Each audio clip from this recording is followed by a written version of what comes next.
Isaiah chapter 10.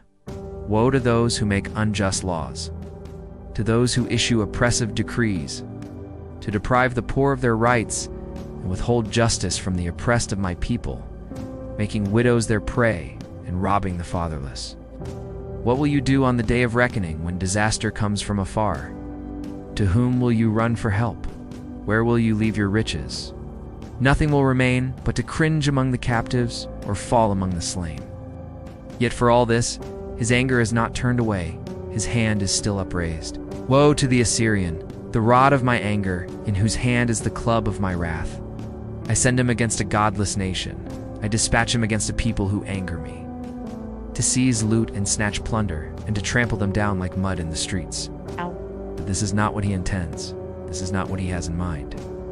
His purpose is to destroy, to put an end to many nations. Are not my commanders all kings? He says. Has not Calno fared like Carchemish? Is not Hamath like Arpad, and Samaria like Damascus? Has my hand seized the kingdoms of the idols? Kingdoms whose images excelled those of Jerusalem and Samaria. Shall I not deal with Jerusalem and her images, as I dealt with Samaria and her idols?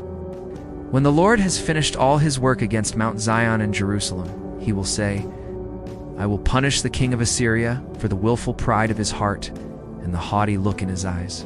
For he says, by the strength of my hand I have done this, and by my wisdom because I have understanding. I removed the boundaries of nations, I plundered their treasures. Like a mighty one I subdued their kings. As one reaches into a nest, so my hand reached for the wealth of the nations. As men gather abandoned eggs, so I gathered all the countries. Not one flapped a wing or opened its mouth to chirp. Does the axe raise itself above him who swings it, or the saw boast against him who uses it? As if a rod were to wield him who lifts it up, or a club brandish him who is not wood. Therefore, the Lord Almighty, will send a wasting disease upon his sturdy warriors. Under his pomp a fire will be kindled like a blazing flame. The light of Israel will become a fire, their Holy One aflame. In a single day it will burn and consume his thorns and his briars. The splendor of his forests and fertile fields it will completely destroy, as when a sick man wastes away. And the remaining trees of his forests will be so few that a child could write them down.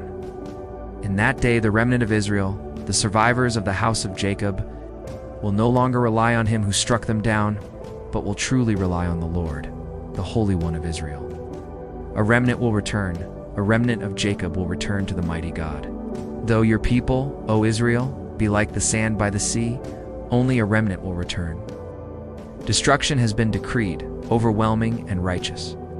The Lord Almighty, will carry out the destruction decreed upon the whole land. Therefore, this is what the Lord Almighty says, O my people who live in Zion, do not be afraid of the Assyrians, who beat you with a rod and lift up a club against you, as Egypt did. Very soon my anger against you will end, and my wrath will be directed to their destruction. The Lord Almighty will lash them with a whip, as when he struck down Midian at the rock of Oreb. And he will raise his staff over the waters as he did in Egypt. In that day their burden will be lifted from your shoulders, their yoke from your neck. The yoke will be broken because you have grown so fat. They enter Aeth, they pass through Migron. They store supplies at Michmash. They go over the pass and say, we will camp overnight at Gibeah. Ramah trembles, Gibeah of Saul flees. Cry out, O Daughter of Gallim. Listen, O Lithia, poor Anathoth. Madmana is in flight. The people of Gabam take cover.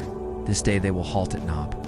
They will shake their fist at the mount of the daughter of Zion, at the hill of Jerusalem. See, the Lord Almighty, will lop off the boughs with great power. The lofty trees will be felled, the tall ones will be brought low. He will cut down the forest thickets with an axe. Lebanon will fall before the mighty one.